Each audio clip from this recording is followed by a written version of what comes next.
Today, all eyes were on the Bank of Canada, waiting to see if they'd go with a 25 or 50 basis point rate cut. But let's rewind a little bit. The market went from betting on a 25 basis point rate cut in mid-November to a coin toss between the two for most of last week. But after last Friday's weak jobs data, the bets shifted for the bigger rate cut pretty quickly, and that is exactly what happened this morning. And when you break things down a little bit more, it does make a lot of sense. So let's look at this a little bit closer. But before we do, if you find this video helpful, don't forget to hit that like button, subscribe for more Toronto real estate investing tips. And if you want to chat one-on-one, you can always book a call with us. Things are looking shaky economically with indicators all over the place.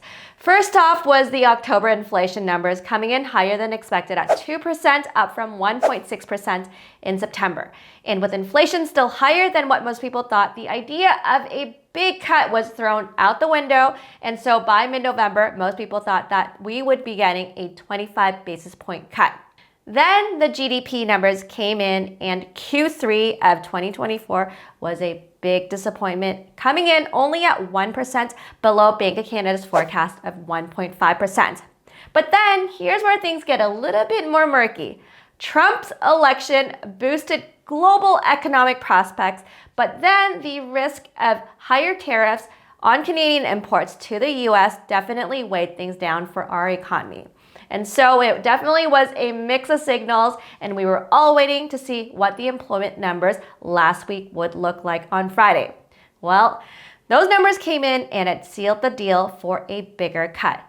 50,000 jobs were added in Canada, but 45,000 of those were in the public sector. Meanwhile, the population still grew faster than the job growth, and that led to a big 6.8% unemployment rate. And without all of that public sector job growth, Canada's unemployment would actually be over 9%. And that is a huge problem. And so it's no surprise that the 5-year Canadian bond yields took a big tumble again. And then economists were also quickly shifting to a 50 basis point rate cut for this week. But let's spend a little bit more time to talk about the future of Canada's economy. It's not looking great. We've been dealing with a distorted economy with some crazy government policies for the last few years, thanks to record immigration and huge public sector growth, and they finally caught up to us. The bottom line is that inflation is probably not something we need to worry about anymore. It doesn't thrive in a bad economy, and bad is what we're dealing with. So we are very, very likely going to see more rate cuts from the Bank of Canada, and we're looking at around a 2.5% for our target rate by summer of 2025, and variable mortgage rates are going to keep falling. The economy isn't in great shape. Political factors are adding to the uncertainty, and yes, there is no clear green light for you to make a real estate investing move based on where the market might be going. But here's the reality. You're never going to have all the answers. And if you're hoping for a rebound in the real estate market to make money in real estate, that is a gamble, not a strategy. Plus, in Toronto, housing markets are actually not moving in the same direction anyway. Just look at condos versus houses. They're telling completely different stories right now. And if you wait for the perfect moment when everything feels very certain, you'll definitely miss out on opportunities that already make a lot of sense today. And so instead of waiting for the next year or even the next quarter for just one more piece of information, focus on what you can control. Weak markets and falling interest rates mean better cash flows in Toronto's multiplex market.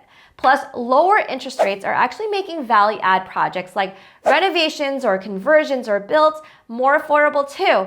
And both of these combined do make today's projected real estate investing returns in Toronto much better compared to the past few years. Now, let's talk a little bit more about value-add projects. What makes the most sense here? Well, construction costs are actually pretty similar across Canada, but Toronto does stand out because of its higher rents. Higher rents end up giving you stronger completion values from a commercial valuation standpoint compared to other cities. And once you take out the same cost of construction, you're actually getting much better lift potential. And that difference becomes much bigger when you're thinking about big projects like building a laneway suite or a garden suite, turning a single family home into a multiplex, or building a multiplex. And so if you are thinking about doing something like that, take a closer look at Toronto, and I think the numbers will speak for themselves. And if you do want help figuring all of this out, let's chat. We're not just another real estate sales brokerage. We're experienced investors in Toronto, especially when it comes to multiplexes and value-add projects. But whether you want to buy a property that's ready to rent out or you want to buy one to convert into multiple units, we can help. Here's what it's like to work with us. We'll take the time to understand your goals, help you find great investment opportunities using facts and data, and eventually help you buy the option that's best for you. Need renovations? We can connect you to trusted contractors as you manage the project, and we'll coach you along the way too. Once it's done, we can lease and manage the property for you too. Ready to get started? Just head over to this link here and let's chat.